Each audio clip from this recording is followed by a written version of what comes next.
Merci à vous. Alors, je partage mon diaporama. Hop, voilà, je vous mets au rang.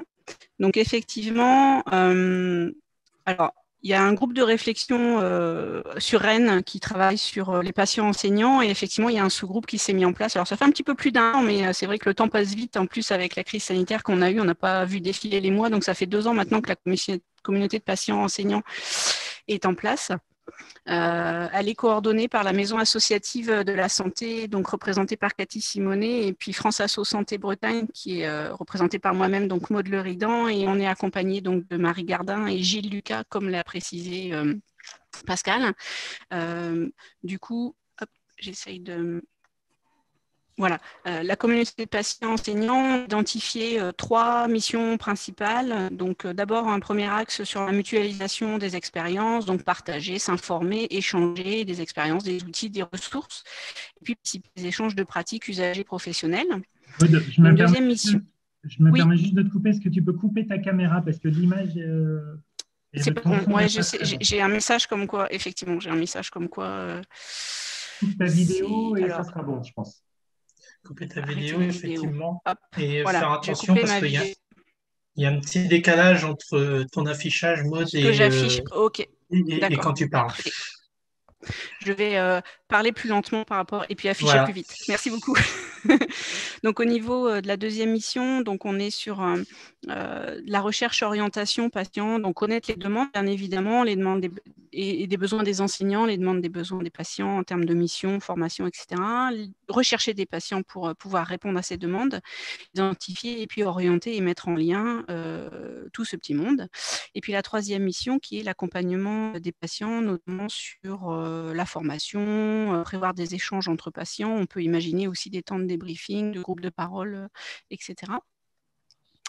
Ce qu'on s'est dit pour présenter et essayer de structurer un peu nos propos de ce soir, c'était de se baser sur le continuum de l'engagement de Karman, qui a été repris aussi par d'autres dans la littérature, et surtout en partant du principe, en tout cas pour nous, ce qui nous anime, c'est aussi l'engagement du patient, mais en vision très très large, c'est-à-dire en incluant les usagers du système de santé, les aidants, les personnes malades, familles, proches, enfants, parents et accompagnants, etc. Et ce continuum de l'engagement, il nous présente différents niveaux ou lieux où peuvent être engagés les patients. Donc notamment au niveau du soin, dans les services de santé, les politiques de santé, de la recherche. Et ce qui nous regroupe ce soir, c'est le niveau enseignement. Et donc c'est ce qu'on va développer là. Et du coup, comment? Tout de Je suis suite, pas sûre que ça apparaisse les slides. ça passe pas en fait au niveau du passage. Donc, ce que je vais faire, c'est que je vais partager à partir de mon écran. OK? Ok. J'arrête le partage Ouais, alors. Toutes arrête le mes excuses. partage. Non, pas de souci. Je suis dans un lieu à Paris et pourtant ça passe pas bien. Hop.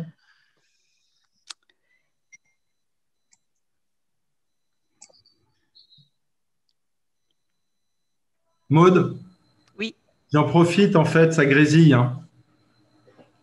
d'accord. Alors si c'est trop désagréable, on a prévu un plan B où les autres personnes du groupe peuvent compléter mes propos. Voilà. Est-ce Ouais. que c'est bien Si comme c'est ça? trop désagréable. Voilà, c'est parfait, Manu. Alors, Alors, Et donc, t'en étais où, Maud? juste dans avant, les... s'il te plaît. Ouais, là, du coup, pour ce continuum de l'engagement, il est découpé en 4 grandes parties, en tout cas sur la ligne enseignement. Après, dans les recherches Internet que vous pouvez faire, vous allez trouver des éléments pour toutes les lignes, en fait. Mais nous, on n'a que développé le côté enseignement. Donc, avec notamment le niveau information, où on utilise plutôt des informations de patients et qui vont être utilisées par des professionnels de santé enseignants et le patient ne va pas forcément être présent dans le cours. La partie consultation, où là, ça va être l'implication effectivement de patients dans les cours, mais plutôt sur du volet témoignage, par exemple. La partie collaboration, on est plutôt sur de l'implication et de l'engagement patient avec des tâches précises, par exemple la simulation. Et puis, la dernière partie qui est sur le partenariat, donc là, c'est co-construction, co-enseignement, voire co-évaluation et partage de savoir expérientiel. Du coup, pour montrer et illustrer l'accompagnement que peut proposer la communauté de de patients enseignants de Rennes, on voulait prendre chaque niveau pour pouvoir vous faire des retours d'expérience que l'on avait. Donc, je veux bien la diapo d'après, s'il te plaît, Emmanuel. Du coup, on a fait un entretien. Donc, pour le niveau, la partie information, je veux bien que tu affiches, du coup, tu as 3-4 clics à faire, s'il te plaît. Ouais. Ouais, juste avant, merci beaucoup. Du coup, dans la partie information, on a eu un entretien avec Marie qui a pu construire un diaporama sonorisé qui a été utilisé dans le cadre d'un enseignement dans une unité d'enseignement. Donc, une unité d'enseignement, c'est un groupe d'heures d'enseignement sur une thématique. Là, c'était les maladies rares et son cours, son diaporama sonorisé a été utilisé pour montrer le point de vue du patient. Donc, avec un certain nombre d'heures d'enseignement global qui était 21 heures et son cours, en tout cas, le support qui a été utilisé pour le cours a duré 3 heures. Et donc, c'était, vous voyez, à destination des étudiants. Du coup, on a eu un entretien avec Marie et on a fait une vidéo. Donc là, on vous en propose juste quelques extraits et on vous mettra le lien à la fin pour que vous puissiez voir l'ensemble de la vidéo qui dure une vingtaine de minutes. Mais là, on a tiré vraiment ce qui pouvait nous sembler intéressant pour ce soir. Et donc, la Marie nous partage pourquoi elle s'est engagée et le retour qu'elle a pu en avoir des étudiants.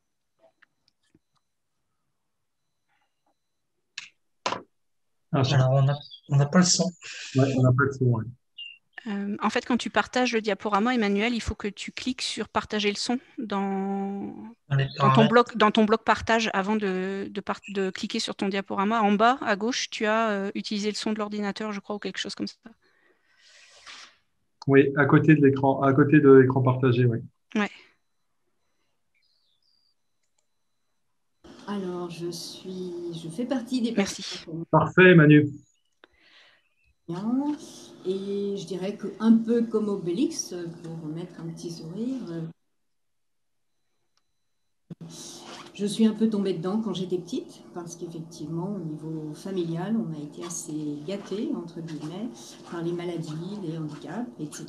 Et rapidement, je me suis aperçue que les médecins, certes, avaient des connaissances techniques, scientifiques, apportaient toute leur aide médicale, mais il y avait ce décalage avec la vie au quotidien. Et c'est comme ça que je me suis dit aussi que peut-être j'avais un rôle à jouer pour aider les autres, donc, que ce soit les patients ou voire les enseignants. Je pense que ce qui est le plus gratifiant, c'est justement le retour des étudiants. Parce qu'en fait, sur les 21 heures de cours qu'il y avait dans cette unité d'enseignement, eh bien, ce qu'ils avaient retenu de plus positif, c'était justement le support patient. Et effectivement, on s'aperçoit à ce moment-là qu'on est vraiment utile et ça valorise le travail que l'on peut faire. Alors, je suis... Voilà, donc c'était le témoignage de Marie et du coup, je lui passe la parole puisque c'est elle qui fait la partie consultation. Bien. Vous m'entendez? Oui, parfait Marie, à toi. Donc, nous abordons la partie consultation avec un premier exemple. Il s'agit d'Annie.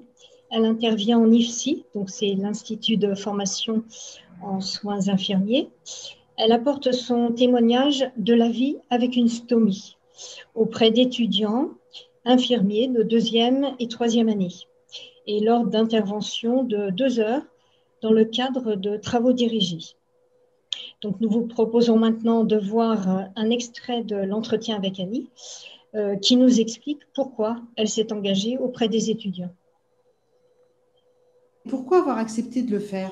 Alors, j'étais très enthousiaste de répondre favorablement à cette demande qui émane des élèves pour compléter leur enseignement théorique par notre expérience de patients de vivre avec une stomie. Et j'interviens également avec des adhérents de mon association qui sont eux-mêmes stomisés avec différentes stomies.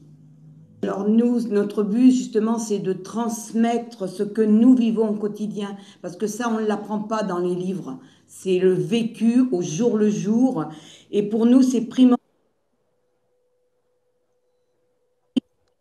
primordial qu'une meilleure prise de soin des patients, notamment pour les accompagner sur leur retour à domicile.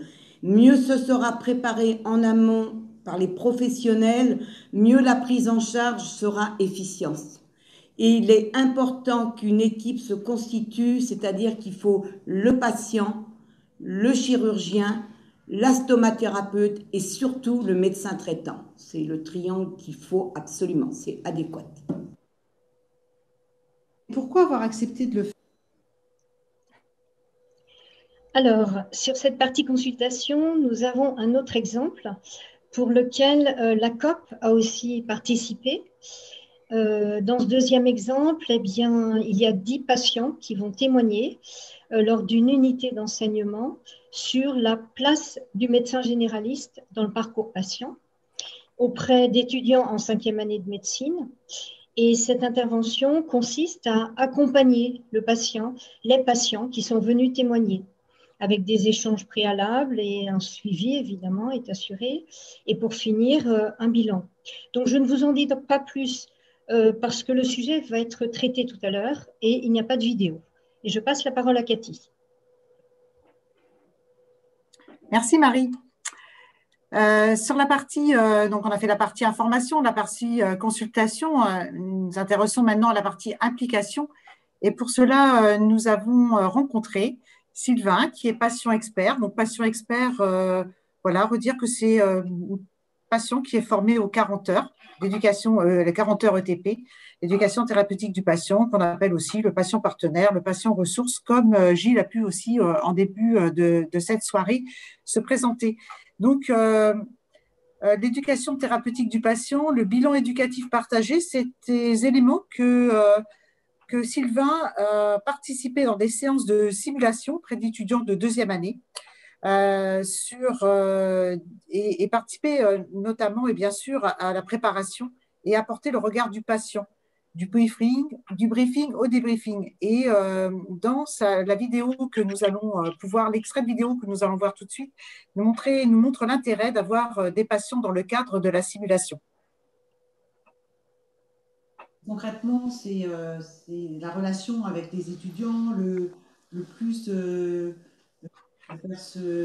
le plus pour de faire intervenir un patient expert là-dedans, c'est déjà qu'ils se rendent compte qu'effectivement le patient lambda, entre guillemets, a une main sur son traitement, a une main sur ses décisions thérapeutiques et doit rentrer dans une communication avec ses partenaires médecins, infirmiers, je dis bien partenaires, hein, une sorte d'égalité là-dedans, puisque la pathologie concerne la personne elle-même et elle doit faire ses choix pour vivre au mieux au quotidien sa pathologie. Donc le but de cette simulation auprès des étudiants, c'est de leur faire comprendre aussi qu'il y a un pouvoir décisionnel du patient et aussi une réflexion vraiment poussée envers le patient pour réfléchir sur ce traitement, sur ses conditions de vie, sur ses accompagnements. Voilà. Ça marche. Je dis que c'est primordial de le faire parce qu'on entre dans la démocratie en santé, la place du patient. On peut enlever là, ça repasse une deuxième fois. Importance dans les décisions de soins, dans les décisions institutionnelles aussi, et que oui. Concrètement, c'est la. Oui. Merci. Donc Sylvain a bien démontré que l'important c'était qu'il fallait le faire, que c'était important qu'un patient puisse être dans la mutualisation du parcours de soins et son intégration. On va s'intéresser maintenant le partenariat et la co-construction avec le témoignage de Gilles qui a été filmé, le partenariat en formation initiale.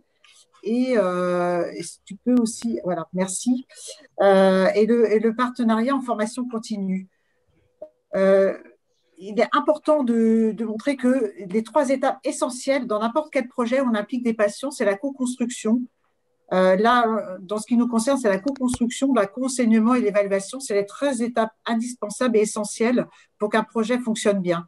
Donc là, Gilles est intervenu auprès d'étudiants internes en médecine générale, ayant validé un stage de praticien sur une durée de 7 heures, et aussi intervenu dans la formation continue, la co-construction, le co-enseignement, sur l'éducation thérapeutique du patient, le droit des patients, etc.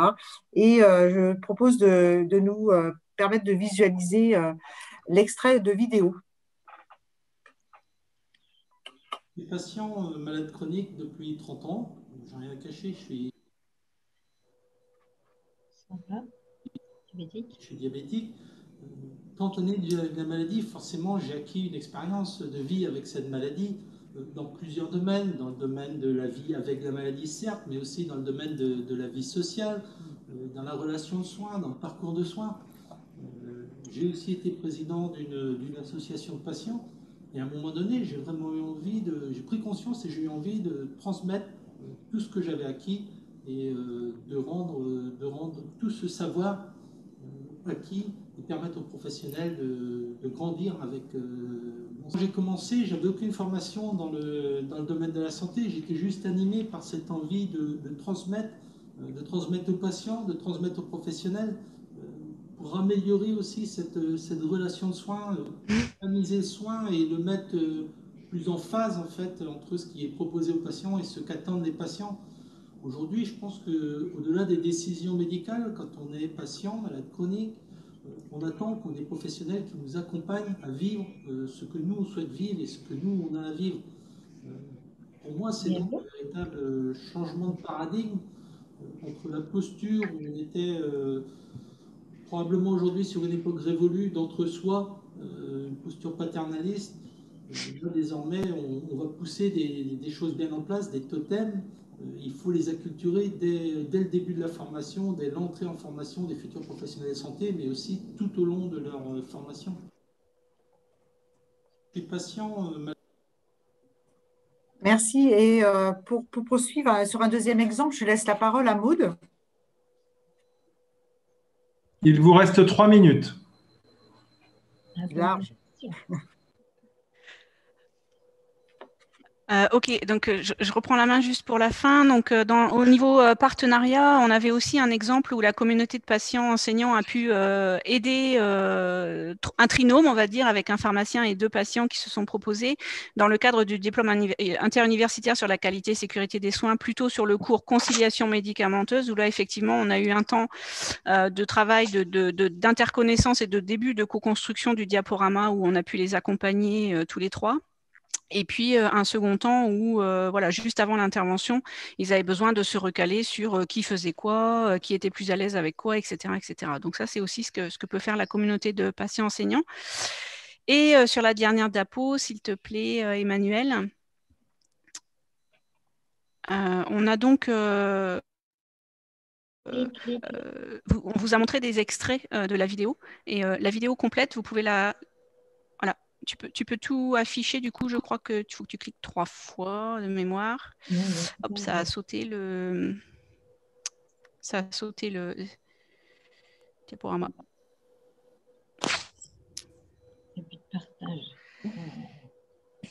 Donc effectivement, Maud vous a parlé de la conciliation médicamenteuse. Merci Cathy de nous avoir mis dans le fil de discussion ce qu'était le principe de conciliation médicamenteuse. Donc, sur la dernière diapo, on a effectivement le lien où vous pouvez retrouver sur YouTube la vidéo complète où on vous a mis les extraits.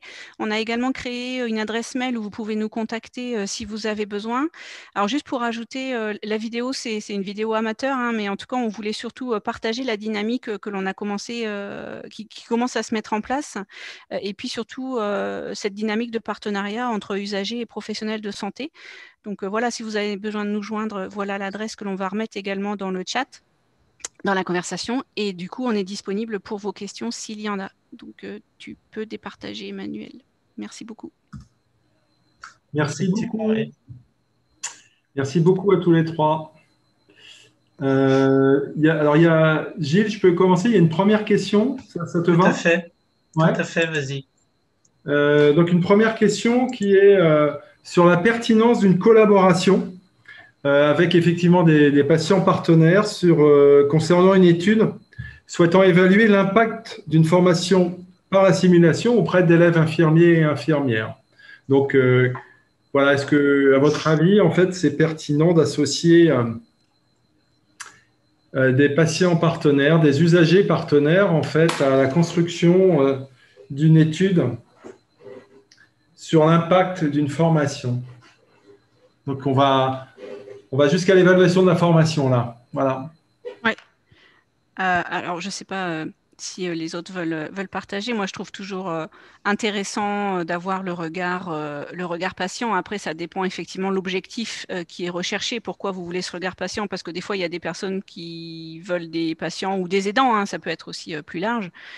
Parce que c'est à la mode, parce qu'on fait beaucoup d'expériences patients, parce que voilà, c'est un terme qui est, plus on a des usagers, plus on a l'impression qu'on légitime un petit peu ce qu'on fait. Donc, si c'est cet objectif-là qui est recherché, moi, ça me pose toujours question.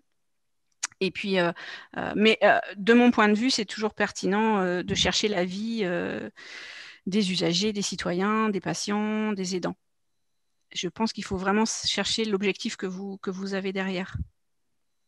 Si c'est une critique constructive du contenu de formation de simulation, pourquoi pas, mais il faudrait peut-être aussi interroger les infirmières qui peuvent en bénéficier. Oui, puis peut-être dire que c'est important aussi pour construire des objectifs aussi sur cette étude. Ça peut être dès le départ, quoi, en fait, d'avoir une réflexion collective sur effectivement ce qu'on veut faire. Je ne sais pas si Cathy, Gilles ou Marie, vous voulez compléter sur cette idée d'intégrer les patients partenaires en fait à une évaluation des effets d'une formation. C'est effectivement probablement une démarche qui serait très intéressante et très pertinente pour déjà justifier de l'intérêt de l'implication des patients partenaires dans la formation. Parce qu'aujourd'hui, il y a notre ressenti individuel, qu'on soit patient ou qu'on soit professionnel, mais à ma connaissance, il y en a peut-être, parce que je prétends pas te connaître, mais à ma connaissance, il n'y a pas d'études qui viennent formaliser un peu tout ça et justifier tout ça. Donc, ça donnerait une forme aussi de légitimité probablement à l'intervention des patients partenaires et viendrait conforter notre ressenti, notre représentation. Alors, j'ajouterais, c'est Marie, j'ajouterais que effectivement les simulations existent déjà. Il y a des professionnels qui font des jeux de rôle en quelque sorte, mais effectivement, on est plus enclin à demander à des patients parce qu'ils vivent leur maladie au quotidien, leur handicap, et donc ils savent de quoi ils parlent ou ils accompagnent leurs proches. Donc c'est effectivement important et la simulation peut être un passage très intéressant. Ok. Alors là, je vous ai permis de répondre tous les quatre, mais c'est parce qu'il n'y avait qu'une question, mais depuis, il y a une nouvelle question. Donc, ça ne sera pas possible à chaque fois qu'il y ait 4 réponses, en fait. Ok, chef. Je suis désolé, hein, parce que la deuxième question, c'est relativement simple, c'est est-ce que c'est une communauté de patients enseignants qui est locale ou nationale? Locale. Voilà. Est-ce que, après... Régional quand même. Hein. Ouais, régional, merci. Régional, ouais. Local, oui. Est-ce que les patients, alors c'est marqué patients experts, mais je pense que ces patients partenaires, dans un sens plus large, sont rémunérés? Alors, pour l'instant, c'est assez disparate selon les institutions dans lesquelles ils travaillent, soit fac de médecine, soit IFPEC pour les instituts de formation podologue ergo-kiné. Parfois oui, parfois non. Et j'ajoute juste que patient expert, c'est un petit peu différent de patient enseignant ou patient partenaire dans le sens où patient expert, c'est de mon point de vue, en tout cas par rapport à la définition, c'est des patients qui ont fait la formation des 40 heures liées à l'éducation thérapeutique du patient. Donc voilà, pour moi, ils peuvent intervenir en tant que patient enseignant parce que bien évidemment, avec la formation des 40 heures, ça leur fait beaucoup de bagages. Mais en tout cas, ça peut être. On n'est pas obligé d'être formé à l'ETP pour être dans le groupe patient enseignant, en fait. Hein. Ok. Mais voilà, sur la rémunération, c'est vraiment. Pour compléter ta réponse, Maud, c'est vrai que c'est très disparate. On est en train, j'ai envie de dire, il n'y a pas que tous ceux qui sont là potentiellement sont aussi en train de faire, d'essuyer les plates et de démontrer la pertinence de l'implication des patients dans l'enseignement. Ça rejoint aussi la question d'avant sur l'utilité d'une évaluation, finalement, là on le fait plus par conviction, Aujourd'hui, il y en a qui sont rémunérés, d'autres qui ne sont pas rémunérés. Une évaluation viendrait probablement étayer la pertinence et permettrait d'accéder plus facilement et de justifier plus facilement d'une potentielle rémunération. Merci beaucoup. Après, il y a deux questions qui peuvent se lier. C'est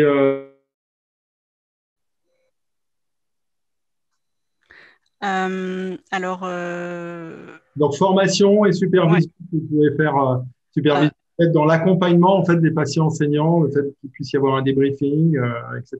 Pour l'instant, en tout cas, de ce qui a été décidé et mis en place avec le groupe que l'on vous a présenté là, mais je sais que sur certaines autres facs, c'est parfois un petit peu différent et il peut y avoir des formations proposées ou obligatoires, entre guillemets. Nous, on a plutôt tendance au niveau de l'accompagnement de la communauté de patients enseignants à s'adapter déjà à ce qu'a déjà comme bagage et compétences le patient, puisque souvent ils arrivent déjà avec un savoir-faire, un savoir-être et pas forcément besoin de compléments de formation. Là où vous prenez l'exemple du diplôme interuniversitaire, où effectivement on a aidé à la co-construction du diaporama, les mettre en lien, l'interconnaissance, etc. Et effectivement, on est intervenu plus en soutien, puisqu'il y avait une des patientes qui était dans les deux patients qui intervenaient avec le pharmacien, que l'on sentait vraiment en difficulté parce que c'était quelque chose qu'elle n'avait jamais fait, elle avait un petit peu peur, etc. Donc, on l'a eu plutôt au téléphone que de l'envoyer vers une formation, je ne sais pas, ça pourrait être peut-être prise de parole ou une formation, qu'est-ce que c'est la conciliation médicamenteuse. Enfin, pour l'instant, en tout cas, les formations, on y pense, c'est pas formalisé, ça n'est pas obligatoire, c'est pas forcément l'échange qu'on a et la mise en place que l'on fait sur la Bretagne, même si on sait que ça aide. Là encore, je pense qu'il faut adapter l'offre et la demande, j'ai envie de dire, parce qu'on a des demandes de professionnels, on a parfois des patients qui effectivement vont manquer de telle ou telle compétence que l'on pourrait amener par formation. En tout cas, pour l'instant, ça n'est pas une obligation. Pour l'instant, ça a été surtout répondre aux questions des patients qui voulaient s'impliquer. Okay. Dans ce sens. Est-ce qu'il y a un dispositif de supervision, d'accompagnement qui est mis en place? Supervision, c'est un peu fort, mais… C'est la question. Alors, c'est accompagnement, oui. C'est très éparse. C'est très disparate, pour reprendre l'expression de Maud de tout à l'heure.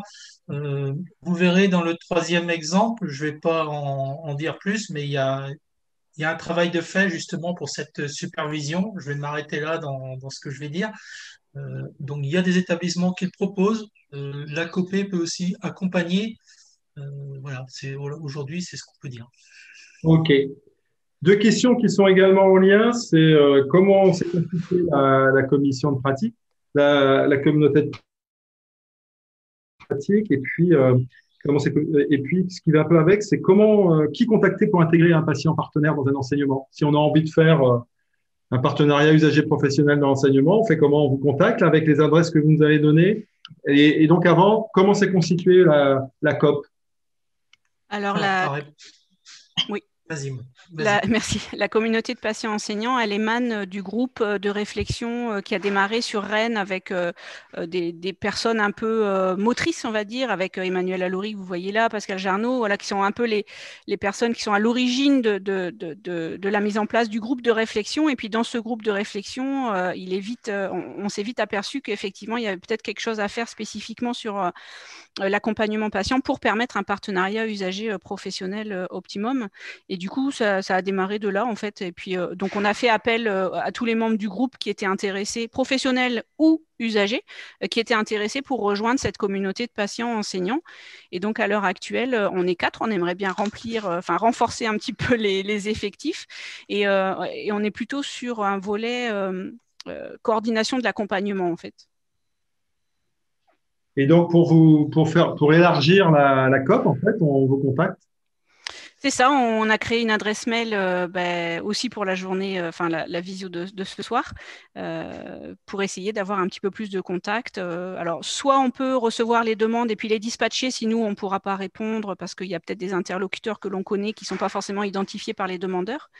Mais on peut aussi s'investir, comme on a fait là, par exemple, sur la conciliation médicamenteuse. C'est la demande du pharmacien d'être un petit peu en soutien. On peut aussi le faire. Très bien. Merci beaucoup, Maud. Une autre question qui va dans le sens aussi de la supervision, plus dans le sens accompagnement, c'est est-ce qu'il y a une évaluation du ressenti des usagers que vous intégrez dans les formations, qui sont intégrés dans les enseignements vis-à-vis des étudiants en santé, pardon. Et ben là, par exemple, alors c'est sur la présentation qu'il va y avoir un peu après, donc je ne vais pas détailler, mais il y a eu un temps d'échange après que les patients ont pu faire leur témoignage auprès d'étudiants en médecine. Et donc, alors je ne sais pas si ça répond au terme officiel évaluation, mais en tout cas, il y a eu un temps de débriefing où on a cherché à voir s'ils se sont sentis à l'aise dans le témoignage, est-ce qu'ils ont eu des difficultés, qu'est-ce qui a été facile, etc. Pour nous aussi nous servir de ce retour-là l'année prochaine ou l'année d'après si ça se reconduit, en fait. Et puis pour être sûr que le patient se sente à l'aise, quoi. Voilà, pour pouvoir proposer à terme un accompagnement pertinent aux patients qui voudraient intervenir, faut qu'on essaye d'organiser ces démarches d'évaluation qui ne sont pas systématiques et obligatoires à chaque temps d'enseignement, mais qui viennent nous donner des outils dans le cadre des groupes d'échange de pratiques. Je vois Nolwenn qui est à l'écran aussi, je sais pas, je vois pas tout le monde, mais d'autres personnes qui ont participé à ces groupes d'échange. On a également évalué la participation des patients, leur ressenti, pour pouvoir modifier les choses à l'avenir. C'est clair que si on n'évalue pas, on ne saura pas quoi modifier et on ne saura pas si c'est pertinent ou non. Là, par exemple, il y a des patients qui sont intervenus dans les groupes d'échange de pratiques que font les étudiants en médecine générale quand ils sont en stage chez leurs praticiens. Et donc, à la fin, on a eu effectivement, on a construit une petite dans leur grille d'évaluation, en tout cas, c'était un questionnaire en ligne à destination des patients qui sont intervenus, des étudiants qui ont pu bénéficier de la présence des patients et puis des médecins qui ont co-animé du coup avec les patients enseignants. Donc effectivement, on commence à avoir des éléments d'évaluation, de retour, de ressenti patient, mais aussi de ceux qui bénéficient de la présence du patient, que ce soit le professionnel de santé qui est en co-animation ou les étudiants qui voient un patient dans un cours, par exemple. Néanmoins, on est vraiment au balbutiement, on démarre et j'ai envie de dire qu'on apprend aussi en marchant et qu'on met en place et on réajuste au fur et à mesure. Très bien, c'est une démarche très pragmatique en fait. Alors, ce n'est pas vraiment une question, mais il y a beaucoup d'échanges dans le chat là-dessus, c'est de se dire, alors il y a des commentaires sur il faut absolument que l'expertise des patients soit valorisée au même titre que celle des professionnels, etc. L'idée, c'est c'était par rapport à la rémunération. Alors pour la valorisation, justement, qu'est-ce que vous pensez? Là, il y a des échanges sur le chat sur valorisation de vos participations. Est-ce que la place de la rémunération, est-ce qu'il y a d'autres moyens de valoriser? Est-ce que c'est important de rémunérer? Puis après, il y aura 2 questions sur la formation continue et sur l'expérience individuelle vs l'expérience universelle. Donc, je vous laisse déjà répondre à cette question. Alors, valoriser, promouvoir, alors là, c'est plus. Et je pense qu'il y a plein d'outils qui nous permettent ça. La vidéo qu'on a fait et qu'on vous propose, même si elle est vidéo amateur, ça en fait partie. Plus sur la rémunération, alors j'ai pas d'avis tranché. Je pense que France Asso Santé, au niveau du collectif, est aussi en train de réfléchir à voir comment on envisage les choses. Je sais qu'il y a des patients ou des aidants qui sont pas forcément d'accord pour être rémunérés. En tout cas, l'idée, c'est que je pense qu'il ne faut pas une rémunération systématique, il faut vraiment sur volontariat. On a des personnes qui peuvent bénéficier d'allocations adultes handicapés, par exemple, et ça pourrait mettre en difficulté de percevoir cette... Enfin, il y a plein d'aspects auxquels on ne pense pas forcément, mais qui peuvent être compliqués pour les patients. Néanmoins, ça peut être effectivement de lui permettre d'avoir un statut, de lui permettre d'avoir, s'il a un problème sur la route, quand il rejoint l'intervention qu'il doit faire, de pouvoir bénéficier éventuellement de l'assurance, je sais pas moi, de la fac, s'il intervient dans la fac, etc. Donc, tout ça, c'est encore en réflexion. Mais de mon point de vue, et par rapport au retour que j'ai des patients, je me dis qu'il ne faudrait pas que ce soit du systématique et de l'obligatoire, parce que ça peut mettre en difficulté certaines personnes. Okay. Mais bon, voilà, c'est encore en réflexion. En tout cas, ça doit être réfléchi et éventuellement proposé. Et puis, effectivement, on voit derrière, il y a des positions qui sont plus, effectivement, des positions idéologiques aussi, sur le fait de ne pas être rémunéré pour garder une forme d'autonomie. Mais qu'il y ait une réflexion par rapport à ça et que ça ça soit organisé. D'accord. Et il y a certains patients pour qui c'est l'activité professionnelle, comme Gilles ça. en parlait par exemple. On est bien d'accord. Donc, on voit bien, de toute façon, il y a beaucoup d'échanges hein, sur le chat et beaucoup de prises de position. Donc, je vous invite à regarder les questions, puis d'animer. Voilà, je vous laisse regarder par vous-même. Alors, une question sur la formation continue. C'est vrai que la COP, elle s'adresse plutôt à la formation initiale. Hein, vous m'arrêtez. On nous demande si à votre avis, un usager, donc ce n'est pas forcément un patient, ça peut être un usager ou un représentant d'usager, peut participer à l'élaboration du plan de formation continue dans un établissement de santé, à votre avis? Est-ce que ça peut aller jusque-là? Ah bah moi j'ai envie de dire oui, mais je suis convaincue. Moi, c'était dur de dire non quand même. Bah clairement. Alors moi je vais aussi vous dire oui, dans le sens, enfin pour plusieurs raisons. Déjà parce que je le fais moi-même, mais je vais expliquer mon raisonnement. Un représentant d'usagers, en fait, d'un établissement de santé, là on change un petit peu de posture. Il représente des usagers, il doit participer à l'amélioration de la qualité dans un établissement. L'amélioration de la qualité passe, entre autres, par la formation continue des professionnels qui y travaillent. Donc, il est pour moi tout à fait intéressant et pertinent d'associer à la réflexion le représentant d'usager dans cette posture en fait de représentant d'usager et dire bah moi je pense que pour améliorer la qualité des soins, la sécurité des soins, il faudrait que les professionnels soient davantage formés sur telle thématique.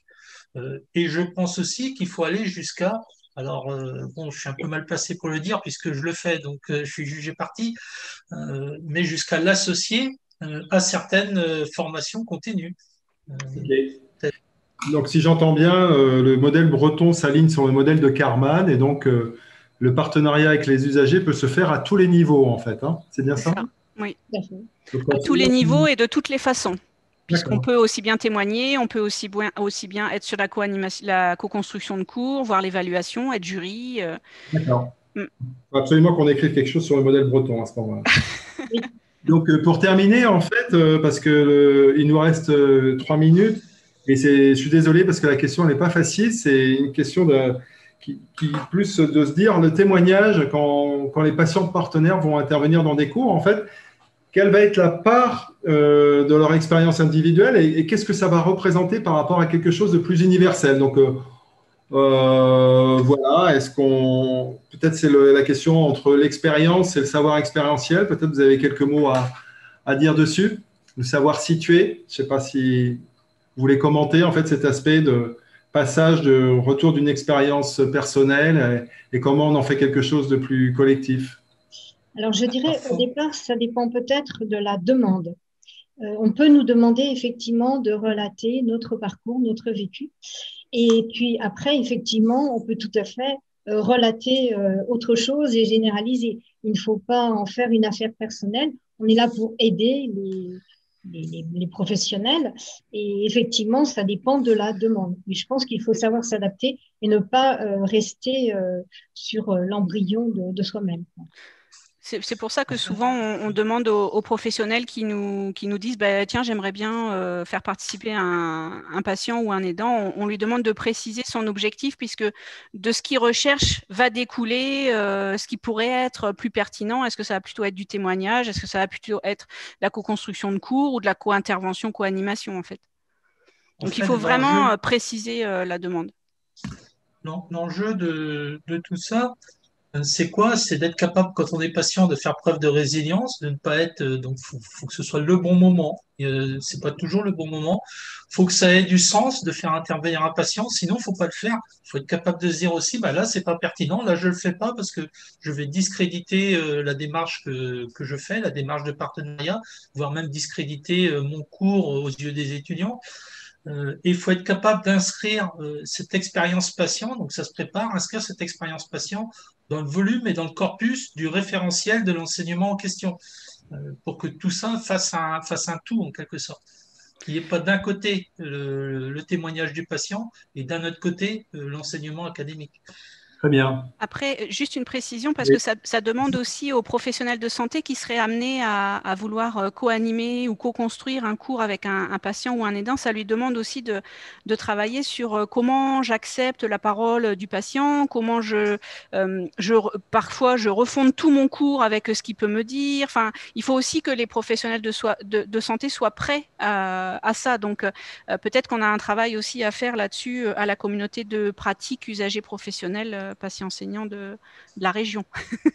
Je vous remercie. C'est exactement on est juste à la fin là, des 20 minutes de discussion. Donc, je vous remercie d'avoir tenu les délais. Je vous remercie pour la qualité. Puis surtout, je trouve qu'à la fin, vous ouvrez sur des éléments qui sont très importants. C'est toujours revenir aux objectifs, hein, de pourquoi on fait ça et au sens. C'est vrai pour l'intégration des patients enseignants, mais c'est vrai pour beaucoup de choses. Puis je trouve que vous ouvrez aussi sur le fait que la communauté de patients, elle s'adresse aux usagers, mais surtout aussi aux professionnels qui doivent venir y chercher en fait de la méthode ou des idées ou un accompagnement. Et donc derrière aussi toute une préparation à faire auprès des professionnels si on veut développer le partenariat usager professionnel. Merci beaucoup à vous quatre. Merci à vous. Merci Pascal. Et merci à tout le monde pour les échanges. Hein. Merci à tous pour la richesse de vos échanges, effectivement. Merci Pascal d'avoir animé cette série de questions avec brio. Pour le deuxième. Vas-y. Donc n'hésitez pas à aller voir le film sur YouTube. Qui plus est, il est enrichi largement par le témoignage d'Alexandre Berkès sur les grands principes du partenariat patient dans l'enseignement.